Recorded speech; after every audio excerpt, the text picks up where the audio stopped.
Jacket! Megaman, execute! That's gonna get old fast.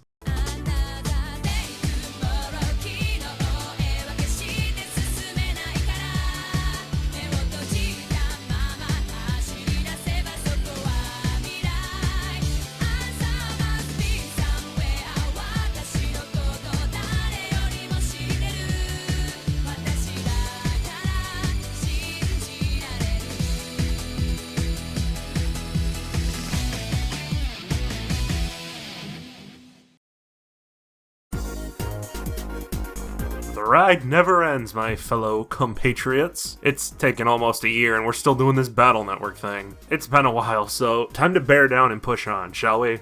Mega Man Battle Network 5 was released, to nobody's shock, a year after the previous one. Well, that's half right. The situation surrounding this game's many releases is a consumer-confusing, jumbled-up mess. In the previous review, I said this.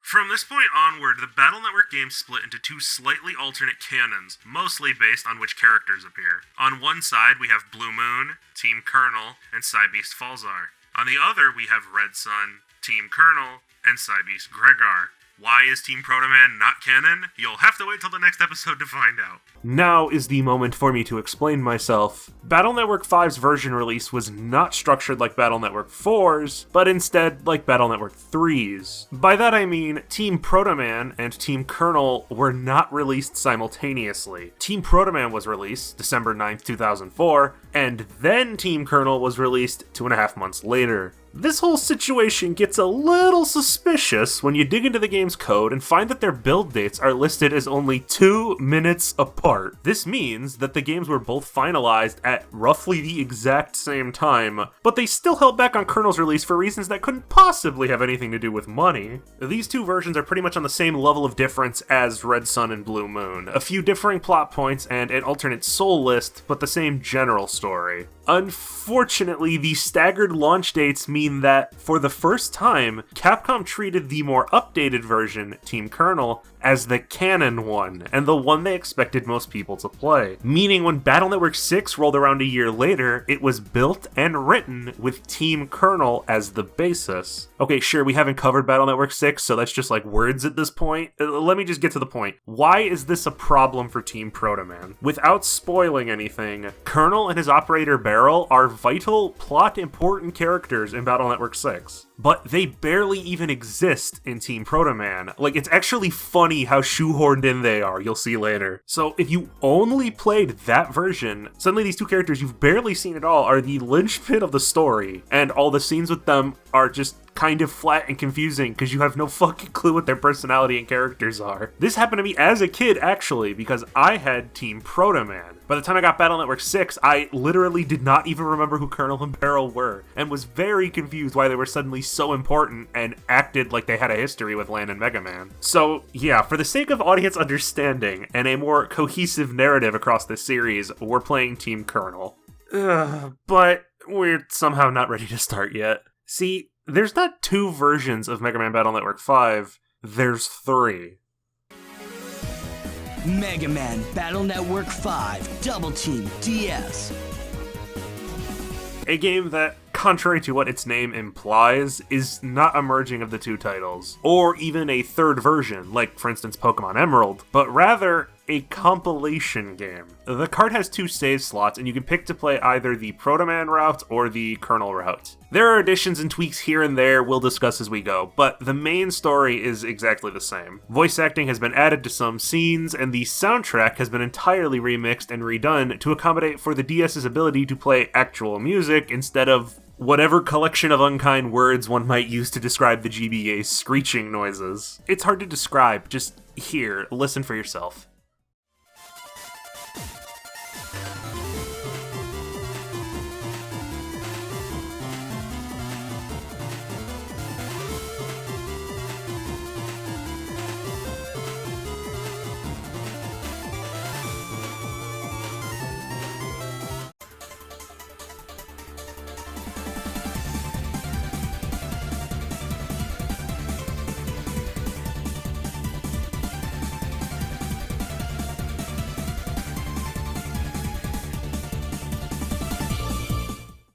It is very subjective which is better. For me, I'd say I prefer most of the DS remixes, though even then, not all the tracks are that drastically altered. There are quite a few that are barely distinguishable. Regardless, the soundtrack for both games is still amazing as always. One last thing, as you can see, the DS makes for not fantastic review presentation. I'll have to find some sort of new setup to record Star Force when we get to it, because those are DS exclusive, but that's a problem for another day.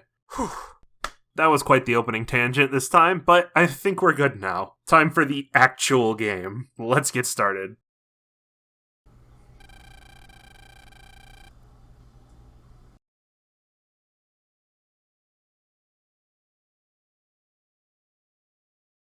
Battle Network 5 starts with a flashback to a place that should be very familiar to you if you've played Battle Network 3. This is Scilab, 30 years ago.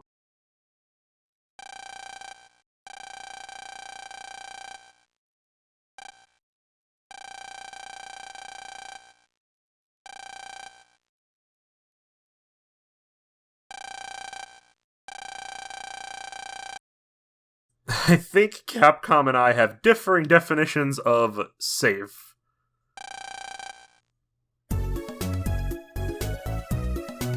Wow, Lan is sleeping while he should be doing homework? Battle Network 5, breaking new ground in the Mega Man franchise. The littlest Hikari picks up his iPhone 5 and whoa!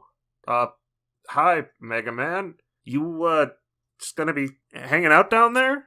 Okay. Hey, look at that. The face portraits change in the DS version. That's a nice detail. Now Lan won't be smiling like a jackass when he's trying to talk someone down from killing themselves. Or maybe he will, and this franchise is about to get a lot fucking darker. Lan convinces Mega Man to let him hang out on the net to unwind a little before doing his assignments. But they're interrupted by Haruka, who calls on them to deliver a recipe to her friend's Navi. You know, a text file. The kind of thing you could just... You got mail. It's fine. At least we're being tossed straight into the net without a tutorial this time. Jack in, Megaman, execute.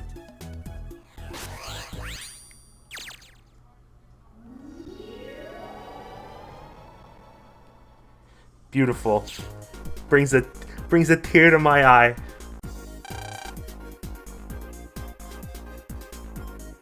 Oh, for the love of... Here, let me just...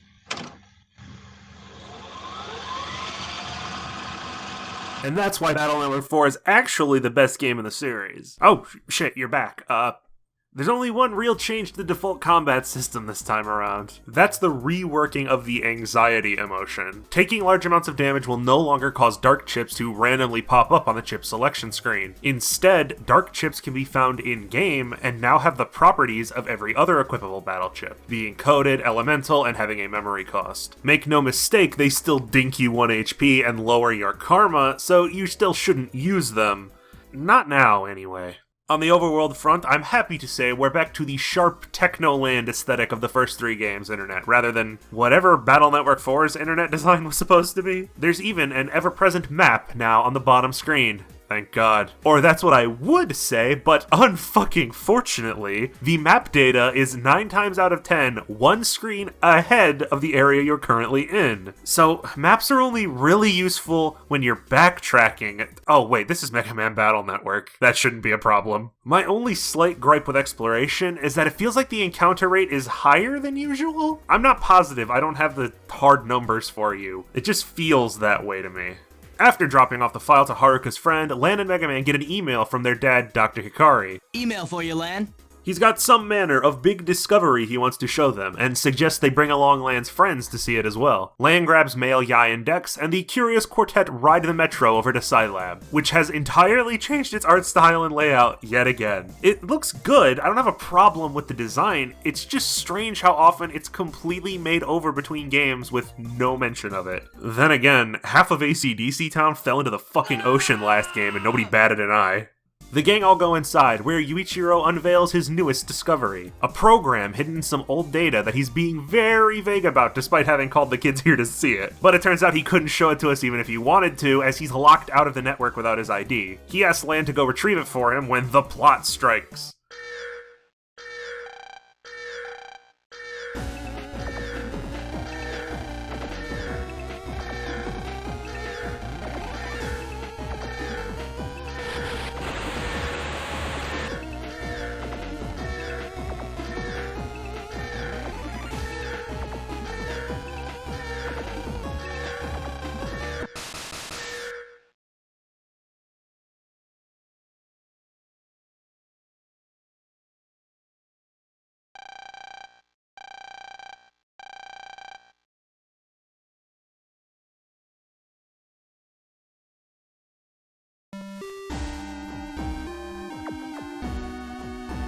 Dr. Regal. First, Wily comes back after exploding twice, and then you survive falling off God knows how far to your death. Does anybody stay dead in this fucking place? What's in the water here?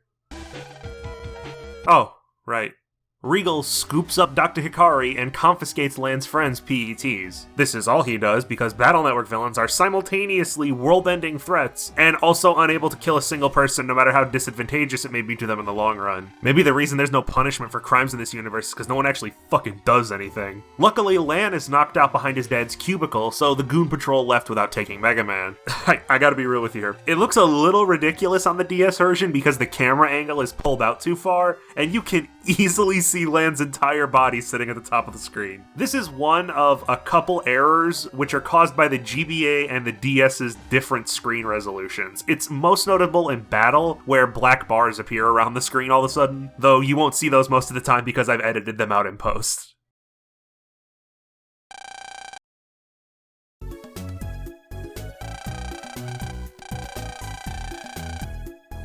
Lan awakes a few days later, having been in a coma of sorts for some time. He quickly tries to run off and find where his father's been taken, but his mom stops him, forcing him to stay in his room until he's been fully recovered. If she's this upset about the sleeping gas, I can only imagine how she felt when he came back from Battle Network 2 glowing bright green. Looks like we're under house arrest for the time being, so our search for answers about Dr. Regal's return is gonna have to be conducted from here. Checking out various news sites, Lan and Mega Man pick up a rumor that, once more, some manner of cyber terrorist group is trying to worm their way onto the net. Jack in! Mega Man, execute! I was only gone for like 3 days. Maybe an entire society that's entire structure relies solely on a semi-literate 11-year-old and his haunted Motorola Razr deserves to fucking collapse. Battling through the occupied ACDC area, we come up against a heel Navi blocking the path to Area 3. But before we wipe him from existence by throwing a hockey puck at him, the evil Navi's phone goes off, calling him back to base now that the scientist has woken up. The heel Navi taunts Mega Man, bragging that they can never stop Nebula, and escapes behind this huge shielded door. Mega Man tries to follow, but the gate is teeming with dark energy, which he can't do anything about anymore since I guess we're just ignoring Battle Network 4, so he's forced to jack out and formulate a plan. At the very least, we know that Nebula is behind this foul schemery once again. Best to head back to the scene of the crime and investigate. Mail is hanging out outside the metro station, and,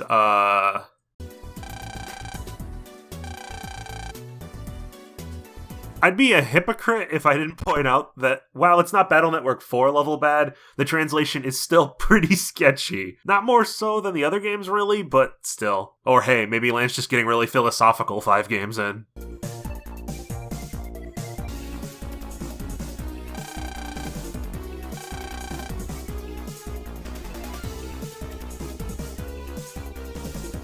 At least nobody's panicking. Grabbing the ID from Yuichiro's office that he had mentioned before being knocked out, Lan gets to the main computer room to figure out what all this fuss is about. Jack in! Mega Man, execute!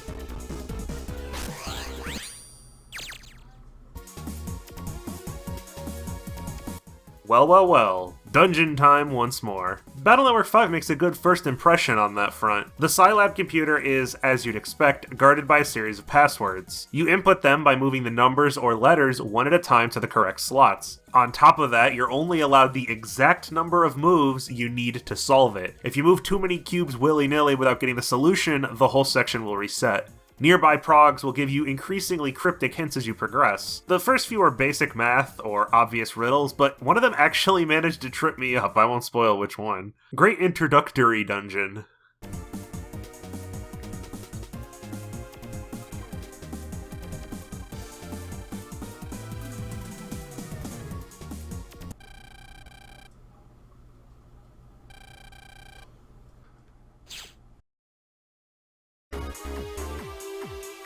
When Lan and Mega Man get to the main console and find the one mucking about in Scilab's stuff, they're met with a sword-wielding, military-grade Navi who challenges them to battle.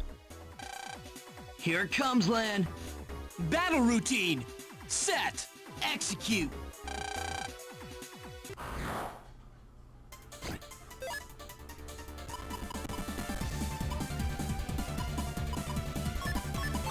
Here it comes, Lan.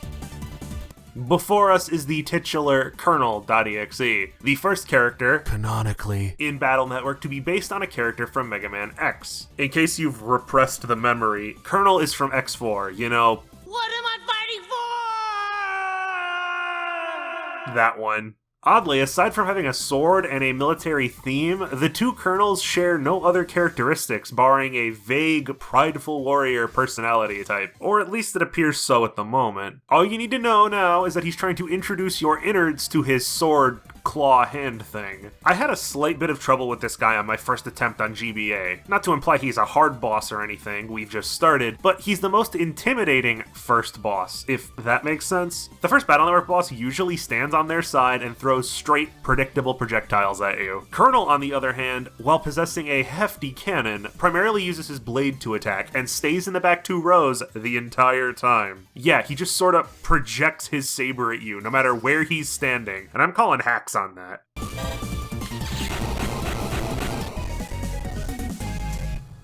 Being defeated, Colonel acknowledges Mega Man's skill and instructs the twins to meet him in the office at the far end of the Scilab.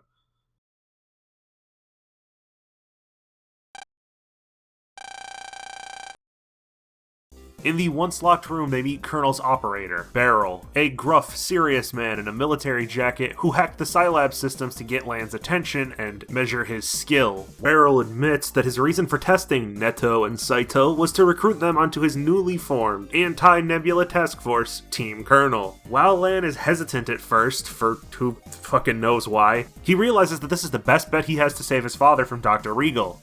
And also save Gutsman, Roll, and Glide, but I'm less concerned about that. Wasting no time, that's a trend in this game, get used to it. Beryl already hands us an assignment. Go to ACDC Area 3 tomorrow morning to partake in a liberation mission. Okay, so I gotta pause this here. There's something we have to address real quick. Anyone who's been playing the Battle Network games up to this point might be puzzled by Beryl's entire existence. A sort of stoic, professional net battler with a sword navvy? Don't we already have a character like that? This whole thing makes more sense when I tell you that our forgotten rival character is here in Team Protoman, like right here. And this trend follows through the rest of the game. Pretty much anytime you see Beryl or Colonel doing something, it was Eugene and Protoman in the original game. They just keep pushing this guy further and further out of the story, and it's kind of disappointing that he's more or less a version-exclusive character at this point. The next morning, Lan is contacted by Beryl, who says the preparations have all been made, and Lan is going to take this first liberation mission on by himself. All by himself, you say? Well, where are the other members of Team Colonel? The actual in-universe reason for the solo mission is that the darkness around the net has created a sort of choke point for data transmission, making it only possible for one operator's orders and chip data to pass through. Yeah, sure, I buy that. But Capcom's forgotten son won't be alone in this endeavor. Beryl has sent Colonel out to guide us through our first assignment, meaning we'll be operating both he and Mega Man at the same time. Lan is overwhelmed by all of this sudden responsibility, but Beryl reassures him, reminding Lan that he's beaten World 3, Gospel, and Nebula before. What? Was that continuity? This is an alien concept to me, I don't understand. Mamoru? Who the fuck is that? Mega Man ships out to meet up with Colonel on the net, but the path to ACDC Area 3 is still blocked by that enormous evil...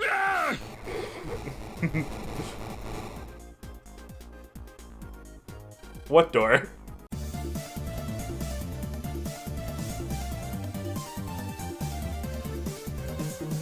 Okay, liberation time. This is where the meat of Battle Network 5's new additions enter in. There's a lot to cover, so I hope you can keep up. I'll explain it the best I can. At the start of the game, the entire net is lost to Nebula, taken over in Lan's 3-day absence after the Scilab incident. We're gonna be spending most of our adventure getting it back. This is where the game is made or broken, depending on who's playing. If you like the Liberation missions and what they add to the series, like I do, you're gonna have a great time with Battle Network 5. If you can't stand strategy games, or just don't like the limitations on the combat side of things, you're in for a very miserable time. Liberation missions are strategy RPG-styled stages that see you controlling a team of net navies to cleanse the area of darkness and defeat the Nebula soldier protecting the region. You do this by working your way to the end of the map where the boss navi is waiting and defeating them before all of your characters have run out of health. This is the only failure condition, so it actually makes it kind of difficult to lose liberations outright, as units resurrect 2 turns after they die. So it's a lot less intimidating than it seems. At the start of your turn, you control one of your recruited net navies. Right now we only have good old Rockman and Colonel, and move one of them to these darkened squares. If you choose to liberate that panel, you'll be launched into a virus battle. Liberation virus battles are the same as our standard random encounters with 2 important distinctions. First off, it's possible to be surrounded on the battlefield. If there's multiple dark panels around you, when you start liberating, you'll either have less space to work with or be stuck in the middle of the arena and have to fight enemies possibly attacking you from both sides, using L or R to switch the direction you're facing. The battles in general increase in difficulty the more dark panels are adjacent to you, so try to attack from a more open angle most of the time. The second, much more controversial change is the shoehorning in of a 3-turn time limit per battle. Now I know what you're thinking. What?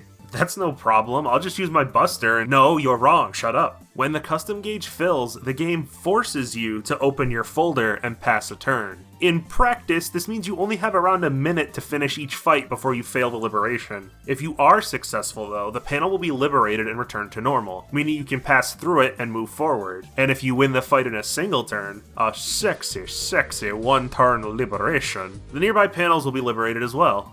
If the panel you liberated has one of these small caches on it, you'll be given a random item, more HP, a battle chip, zenny, stuff like that. For even more extras, there are bonus panels with a random item roulette, and luckily these don't count as taking your turn. If you want my advice, save these for when one of your navies is low on health and pray for an HP restore. You can't just clear panels and walk right up to the boss though. See how these panels are locked down? The only way to unlock them is to destroy all of the dark holes around the map. Dark holes are gates that summon Dark Lloids, very strong monsters that, unlike normal viruses, appear on the map and can move around to attack you. You can kill Dark Lloids yourself, or destroy the corresponding dark hole and get rid of them instantly, which has the added effect of liberating all surrounding panels. Once all the dark holes are gone, you can begin your approach on the opposing navi. But be cautious, as they can attack you with skills for just being near them that can take out chunks of your health without even initiating battle. Around now is when that 3-turn time limit thing rears its ugly head again. Beating a boss in 3 time-limited turns is no small feat, especially if it's a boss you haven't fought before, as you'll need to waste time learning its patterns. Don't worry if you aren't able to defeat every boss on your first attempt. Its health will remain consistent, and you can just tackle it again with another navi if one's still alive. You still gotta be quick though, and not only does the boss regenerate health in between turns, but you're also on a timer, sort of. At the start of the mission, you'll be given a par of sorts, a number of turns you're meant to complete the mission by. Completing a mission on par gives you a rare battle chip, and completing the mission 2 or more turns under par gives you an even more valuable chip. Don't worry about missing out on either of these, as liberation missions are infinitely replayable. And I think that's everything for now. It obviously gets more complicated as we progress, but this is more than enough information for the time being. Moving on to this first map in particular, it's incredibly straightforward, as a tutorial mission should be, featuring a measly 2 dark holes, weak viruses, and nothing else of note. We have access to 2 units on this map, Megaman and Colonel. Each unit can consume these order points to perform a character-specific skill while also having their own combat quirks.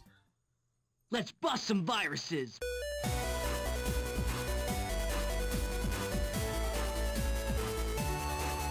I pray you understand how Mega Man plays at this point. His special ability on the Liberation map is Longsword, which lets him liberate a line of 3 panels ahead of him. This starts out amazing and becomes useless garbage you should basically never waste points on halfway through the game. He gets no special abilities in battle, but, spoilers I guess, Soul Unisons return in this game, and he's the only unit that can make use of them. I'm counting on you, Lan Hikari.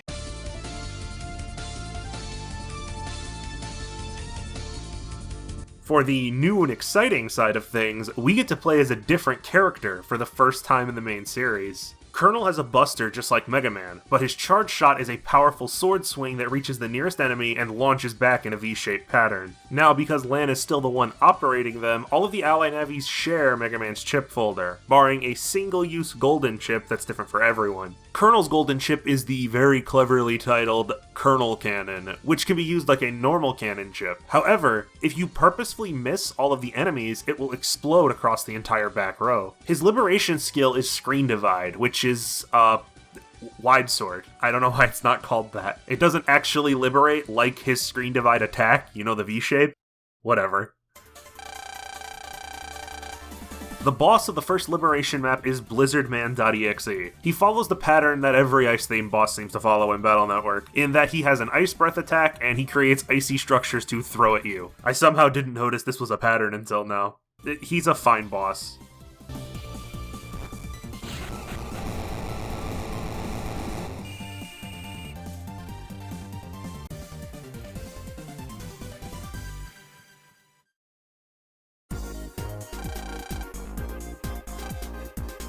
Thanks to our efforts, ACDC area is freed of Nebula's influence. Beryl congratulates us for a job well done, and will contact us again when the next mission is ready.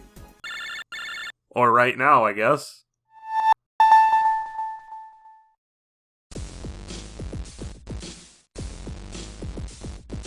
Now's the time for me to explain the additional features included only in the DS version of Battle Network 5, since they're about to start popping up in gameplay anyway. As you can put together, nothing I talk about here applies to the GBA version of Team Protoman or Team Colonel.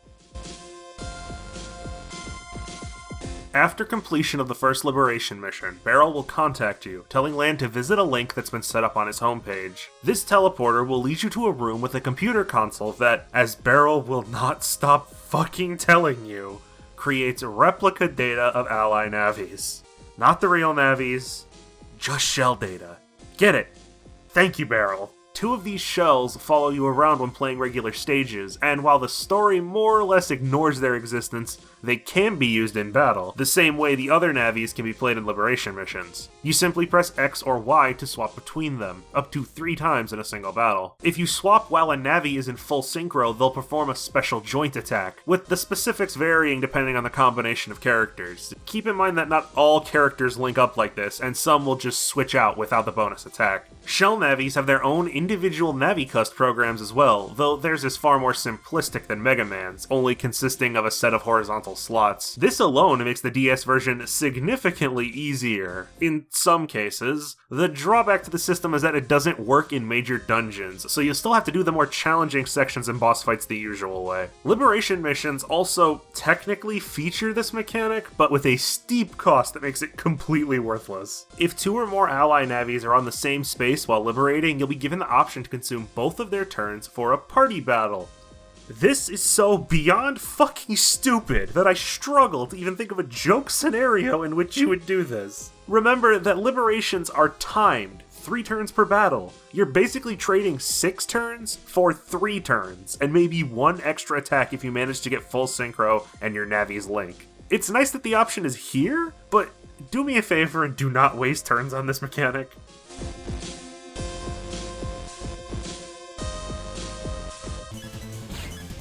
NightMan. Hey, oh. Stupid, listen to me.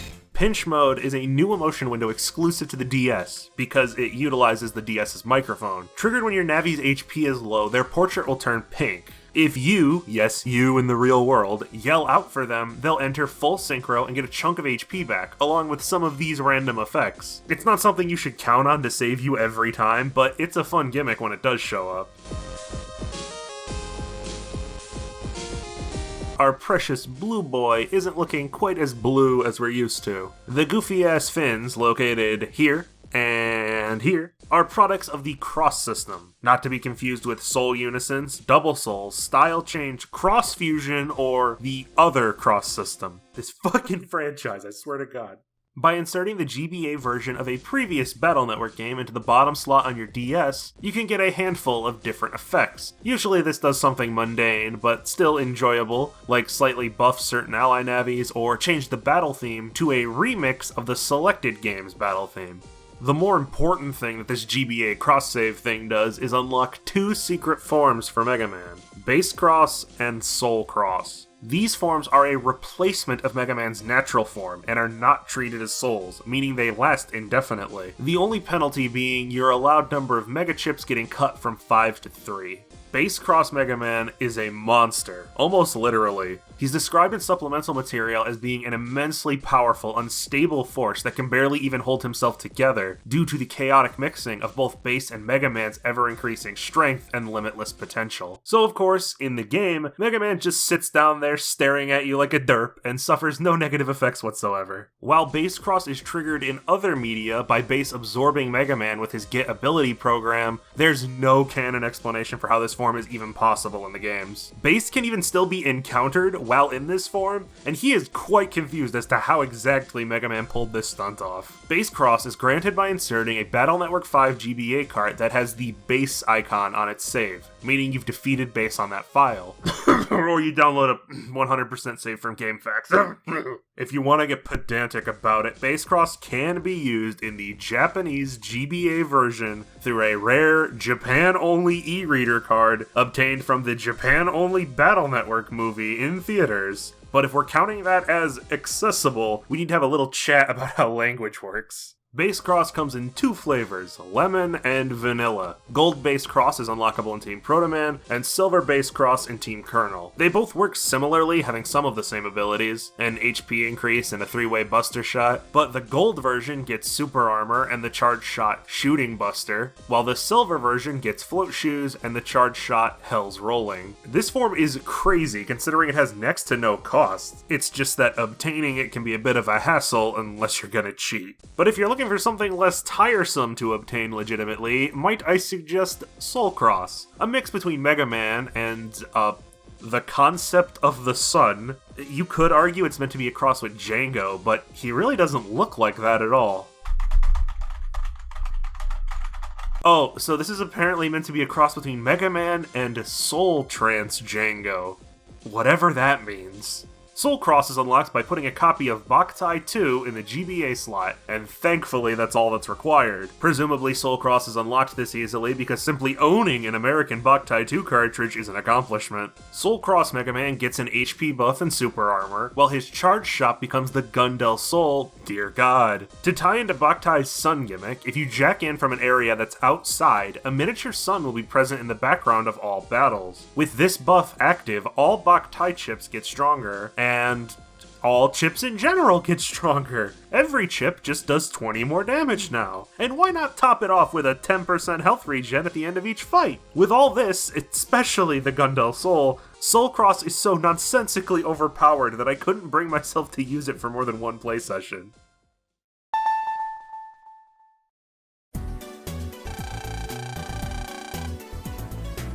Some amount of time later, I don't know, I'm not stopping writing this to check, Lan and friends are understandably bummed out about their current predicament. To cheer the group up, Yai offers to take everyone to a private island where they can relax and take their mind off the soul-crushing nightmare of reality. The gang arrive at the abandoned Orin Island, which originally looks to have been a mining facility of some kind in the past. As Lan and pals unwind, a scene that I cannot possibly explain to you takes place, but it is so bizarrely drawn out and detailed that I have to show it to you.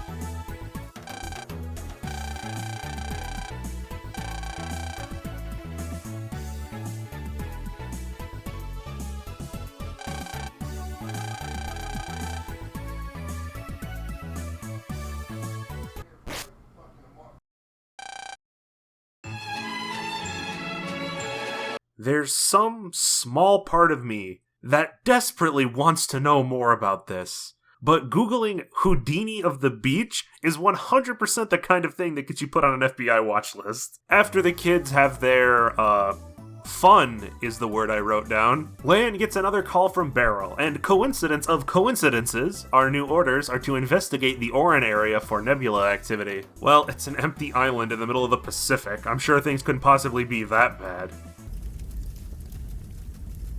See, it's fine. Megaman meets up with Colonel at the path to the next liberation area, but the security system is being rather hostile.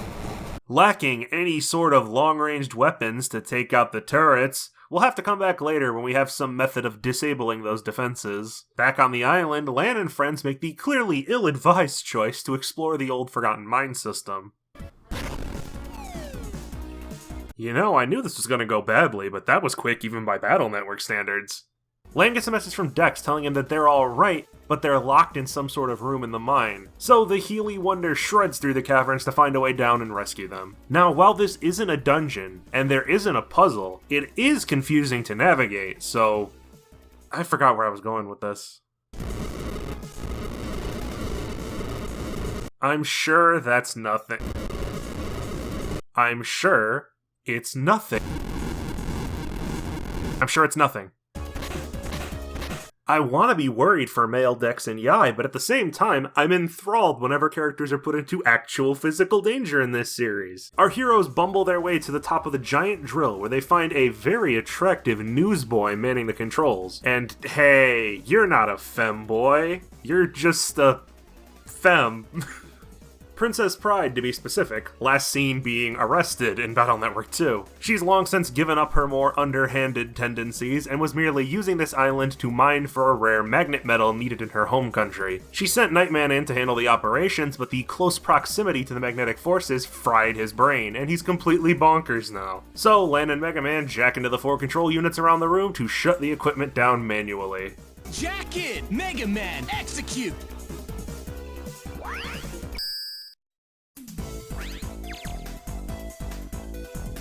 Upon entering the mine comp, or, drill comp, a prog hands Megaman a program that lets him smash through the boulders around the cyber world. This isn't done with a drill or a hammer or anything like that. No, Megaman just slams his fucking fist into them repeatedly. This must be why they call him Rockman. The whole thing is slightly jank. Where the coding decides corners are in the Battle Network games can be weird sometimes, isometric view and all that, and in this case, that can result in you getting stuck on rocks and having to repeat the section. Because when a rock touches you, Mega Man becomes, like, glued to it and can't move unless it's destroyed. It's kinda hard to describe unless you've played the game yourself. Perspective aside, I always appreciate when these games add action elements to the exploration, giving you more ways of engaging with the environment than just running from narrow path to narrow path. I cannot imagine why a drill computer would feel the need to represent its inner workings via a mining operation. It's not like mining fake internet rocks is gonna somehow help you mine rocks in real life. There's a joke about cryptocurrency in here somewhere. Crazy as NightMan is in the final computer in convenient video game fashion, and as with most electronic devices, we're gonna have to gently turn him off and turn him back on to set him straight. Alright, so battling NightMan is nothing we haven't handled before. In fact, I couldn't detect any changes from our previous encounter with him in Battle Network 2. NightMan is invulnerable when his gray shield is up, and he tosses his flail arm around in different ways to attack. When attacking, his shield goes down for a second or two, and that's when you need to hit him. Float shoes would be great here, since he loves breaking panels, but we don't have access to those yet, so just try and not get stuck. And it works through his immunity. Okay, that's fine. That's fine. We'll just completely shit on him. Following his thorough ass beating, NightMan returns to his senses and quickly shuts down the drill. Lan runs down to free his friends and sends Megaman into the exit door's cyber world to unlock it. This seems pointlessly complicated. It's pretty weird for Capcom to bother coding a new room. They usually take a lot of shortcuts.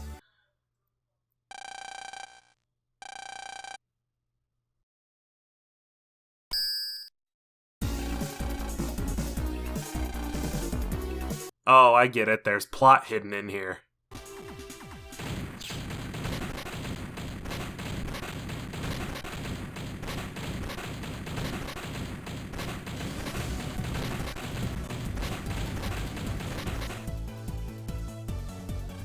Boy, that ability looks useful. A guy that could just stand there and eat damage. Shame we don't have a use for anything like that. Male Dex and Yai are saved from yet another life-threatening situation, and manage to come out the other end without any form of horrific mental disorder. Pride and Land thank each other for their help, but are interrupted by a call from Beryl. Nebula is about to launch another attack, and they have to be purged from the Orin area right now. Turrets or no turrets? As I very subtly hinted at, Lan enlists Pride to join the anti-Nebula force, and with NightMan's thick purple assistance, he, Megaman, and Colonel break into the second liberation area.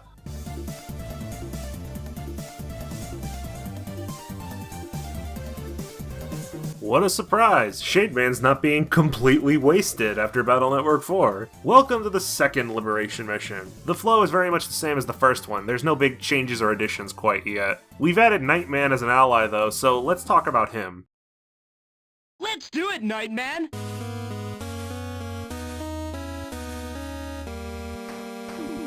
NightMan.exe, even at his Girth. still plays just like Megaman and Colonel. His special chip is the Kingdom Crusher, which involves him launching his mace ball down the row in front of you. It's a simplistic but powerful long-range chip, which Nightman really needs considering his charge shot. Nightman's charge shot is Royal Wrecking Ball, that move where he spins the flail around his body. Devastating, but the range leaves a lot to be desired. This can be terrible when you're trying to quickly defeat enemies before your 3 turns are up, but you just can't reach them. You might even come away at first thinking Nightman is a bad Navi because of it, but let me tell you, Nightman is a true gentleman, and he shines in the face of adversity. As I explained before, the dark panel configuration determines the stage layout in the virus battle. The more panels adjacent to your Navi, the less room you get on the field, but this can be cleverly used to Nightman's advantage. By sending him to liberate panels when surrounded, you'll get this 2x2x2 configuration, which is a field day for the Royal Wrecking Ball, making Nightman the go-to guy for clearing out congested areas and dark holes. On the field, Nightman has no liberation ability, but in exchange, he is immune to enemy attacks that take place on the board, and will even protect other units if they are within 1 square of him.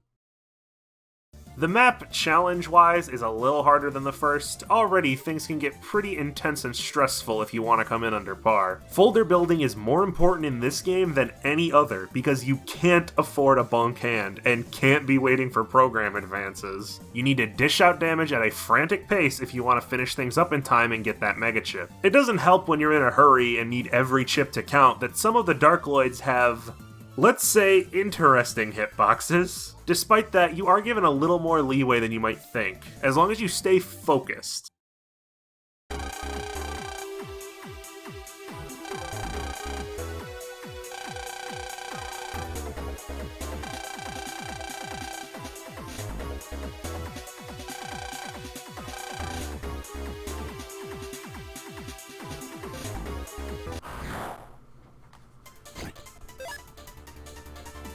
It's a good thing ShadowMan is so easy to counter. He maintains his Sonic Blast attack from the previous game, and the counter window on these is probably the longest of any of the attacks I've noticed. It was well worth it to just eat the attack and hit him with a counter, followed by a double strength attack chip. Using this strategy is the wrong word. I was able to beat him using only Mega Man in a single encounter.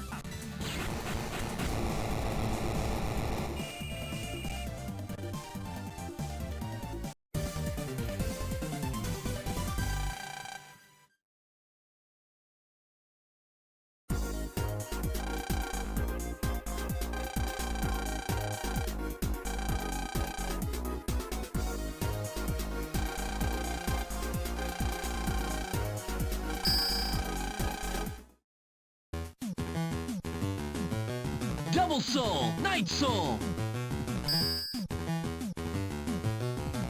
Returning in this game is the only good feature Battle Network 4 introduced. Double Souls or Soul Unisons, whichever, I don't really care. Unlocked by Mega Man forging a bond with another Net Navi, Souls allow Hub to merge his spirit with his new BFFs and obtain a wide assortment of buffs and skills for 3 turns, by sacrificing a battle chip of the appropriate element. Just like Red Sun and Blue Moon, Proto Man and Colonel's largest difference is the souls you obtain, corresponding to each of the party members you recruit for liberation missions. If you're curious, Team Proto Man's souls are Magnet Soul, Gyro Soul, Napalm Soul, Search Soul, Medi Soul, and Proto Soul. Here in Team Colonel, we begin with Night Soul, forged from the offering of a break battle chip. Using a chip while on the front line will make Mega Man invincible for a moment, and he can charge up with a break-type battle chip to increase its power. This charge mechanic was created to replace the flat 30 damage buff that was given to a Soul's element, likely in an attempt to cut back on how absurdly powerful Mega Man could become in the last game. The charge shot becomes Nightman's Flail Spin, which, to repeat myself, is pretty powerful, but lacks any real range, only hitting in a 1 square perimeter around Mega Man.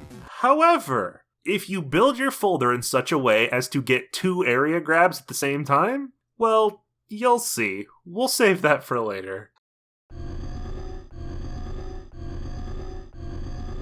Even though it's been suppressed for the moment, Mega Man's Dark Soul is still very much a part of him. But his growth after encountering Duo has awoken a new level of control over that darkness. By combining with Dark Chip data, Mega Man can activate a Chaos Unison. Chaos Unison only lasts for a single turn, but given its power, that's plenty of time. During Chaos Unison, Mega Man adopts the properties of the normal Soul Unison, but with a new charge shot. The charge shot takes on the form of the Dark Chip used to activate the Unison. With Night Chaos, that means Dark Drill, and it can be used repeatedly. Kinda insane considering how powerful some of these Dark Chips are. You won't even suffer from an HP or Karma penalty for using Dark Chips this way. Of course, there is a catch here. Not focusing Mega Man's power carefully will cause the Unison to fail and for him to lose hold on his dark half, where it will rapidly teleport around the arena and pelt you with chip attacks for 13 seconds. To prevent this, you have to watch your charge closely. Charging the Buster makes Mega Man's aura flash between green and purple. You have to release the B button when the aura is purple to successfully attack. The timing window gets shorter and shorter with each attack performed, but you should be able to do it at least 1 or 2 times, more with practice. The barrier to entry is that there's only 1 dark chip of each element in the game, usually hidden in mystery data or purchased from select NPCs. The power of Chaos Unison makes them absolutely worth seeking out.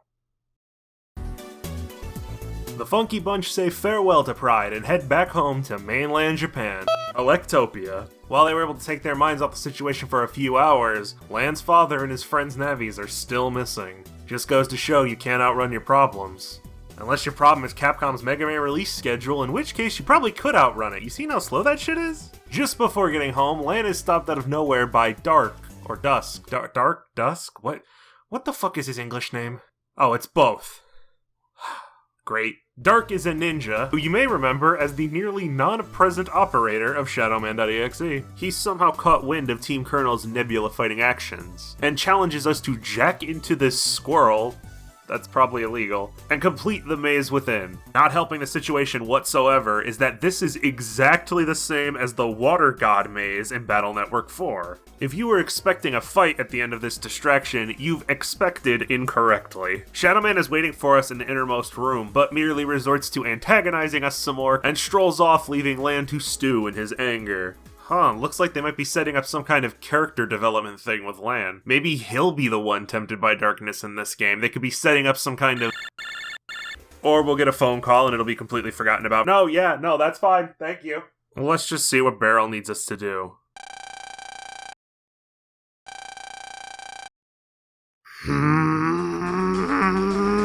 Homie. It truly appears as though I will never escape this dumbass method of extending the game.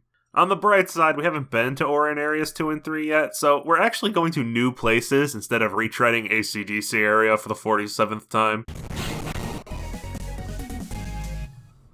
Heal Navis are taken care of, but to make sure they don't start stinking up the place again, we better take care of the source. Let's go make sure the path to the next liberation mission is clear. Flat on his ass. I'm sensing a pattern here. Before Team Colonel have any time to deduce away past the fucking clouds, they receive a worried message from Pride. A mysterious Navi jumped them. Now all of Nightman's vital functions have been disabled, and the programs that govern those functions are strewn about the 4 drill comps. The person responsible for this pointless game elongation is, of course, Dark and ShadowMan, who show up to taunt us again before issuing one last challenge. While this next part isn't really a dungeon taking place in Internet Hub areas, it does have a puzzle mechanic similar to one. Using this vacuum program, we have to suck up the clouds of varying density, blocking the data paths. When the vacuum is full, it has to be emptied by visiting a prog who has the capability to do so. Look, I know it sounds boring, but it's better than any of the Battle Network 4 dungeons, that's for sure. The whole process is straightforward for the first room or two, but then you start encountering progs who can only drain small chunks of the vacuum storage, and they're placed in odd locations. So you need to be careful of the order in which you clear out the clouds to make sure you have enough room to suck up what you need. This is actually a pretty cool little challenge, and a much more engaging spin on the walk around the net and delete a series of obstacles side quest that these games insist on torturing my eternal soul with. Gee, Battle Network 5 is going 3 for 3 on puzzles so far. Surely this trend will continue into the next area as well.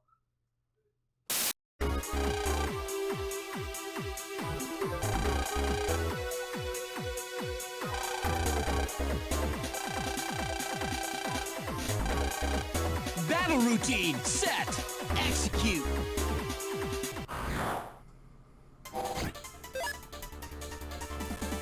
Much the same as NightMan, the other Battle Network 2 boss in this game, ShadowMan's fight is nothing new. Shurikens, shadow clones, and swords. You know how it is. Moving on. Oh, that was satisfying. Having finally got over his tsundere bullshit, ShadowMan joins up with Teen Colonel, and has a way to get us past the dark clouds blocking the next liberation area. In Team Protoman, this made sense, as Gyroman would be added to your party here. It's self-explanatory how a helicopter would be able to take care of clouds, I'd hope. What does ShadowMan do?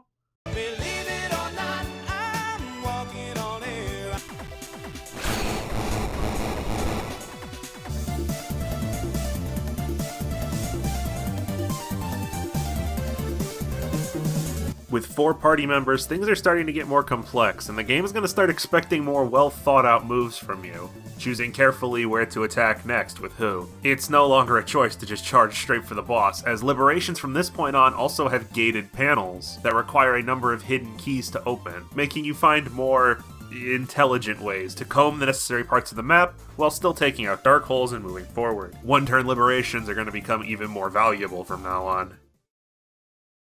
Let's do it, ShadowMan!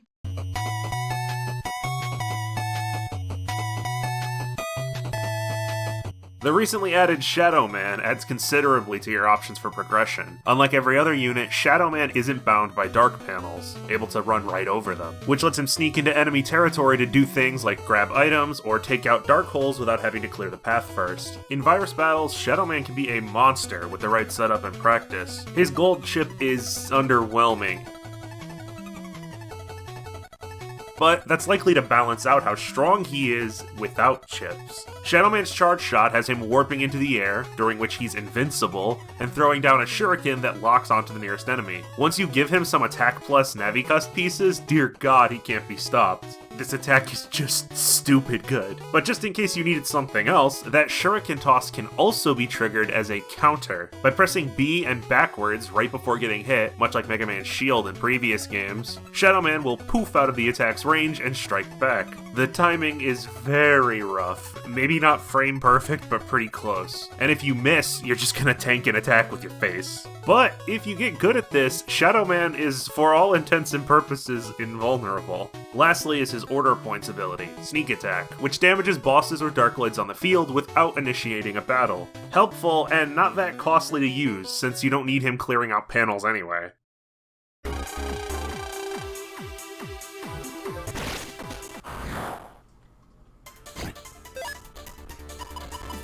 The Darkloid leader of this mission is Cloudman.exe. I'm tempted to call this a recycled boss, but he is slightly different from Thunderman. Note the use of the word slightly. The problem is the same though. He has a layer of regenerating clouds that protect him. I was having a hell of a time with him until chat suggested I use the Cactus Ball, a chip that I've never used before.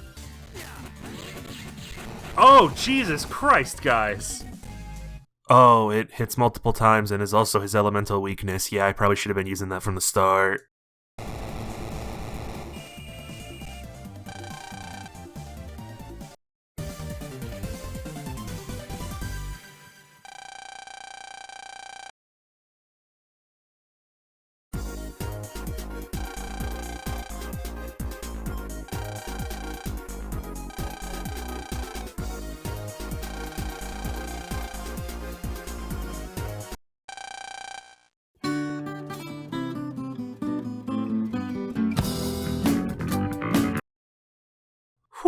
Over an hour and we're barely halfway through. I'm starting to think this comment is going to turn out to be correct. Thanks for watching so far anyway. If you want to ask me any questions about this or upcoming videos, or would just like to help support the channel and have a chill time, I stream on Twitch every 2 or 3 days. We're currently playing Mega Man X Command Mission and Paper Mario, but we'll be doing games like Silent Hill and Battle Network 6 in the future. And Star Force, yes, Star Force will be both a stream and a review, before anyone asks, again. You can follow me on Twitter for updates and such, and of course, sharing the video, leaving a like, or subscribing right here on YouTube is always appreciated. Thank you very much for your patience and support these past few months, and have a great day. Bye, guys.